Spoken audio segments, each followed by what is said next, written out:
మాది దేవరపల్లి మండలం అండి, గొల్లగూడెం గ్రామం అండి. అయితే నాకు ఇద్దరు మగపిల్లలండి.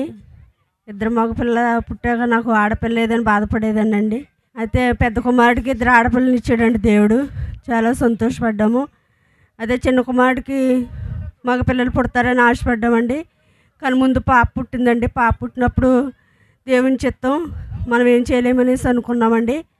తర్వాత బాబు కావాలని మేము ఎంతగానో ప్రార్థించామండి. ప్రార్థించి ముందుగా ఇస్సాకయ్య గారి దగ్గరికి వస్తే ఆయన ప్రార్థన చేస్తే కనుక మనం కావాల్సిన బిడ్డను పొందుకుంటామని ఆశపడి ఒక నెలలో వచ్చామండి. వచ్చి మా కోడలికి ఆయన హస్తం వేయించామండి. మగబిడ్డ కావాలనేసి ఆమె చెప్పినప్పుడు పుడతాడు పో అన్నారండి. ముందుకెళ్ళిపోయిన అమ్మాయిని మళ్ళీ వెనక్కి పిలిచి అరటిపండు ఇచ్చారండి. పుడతారా పో అన్నారండి. మేము కూడా ఆయన మాట చెప్పిన మేము ఎంతో విశ్వసించి నమ్మదగిన దేవుడు, గొప్ప దేవుడు, నాకు ఖచ్చితంగా మాకు మగబిడ్డ పుడతాడు అనేసి మేము ఆశపడి ప్రార్థించినప్పుడు దేవుని ప్రేమ చేత నాకు మనవని ఇచ్చాడండి. దేవుని కోట్లాది వందనాలండి. ఈ కొద్ది సెక్షన్ దేవుడు దీవించి ఆశీర్వదించును గాక. ఆమేన్.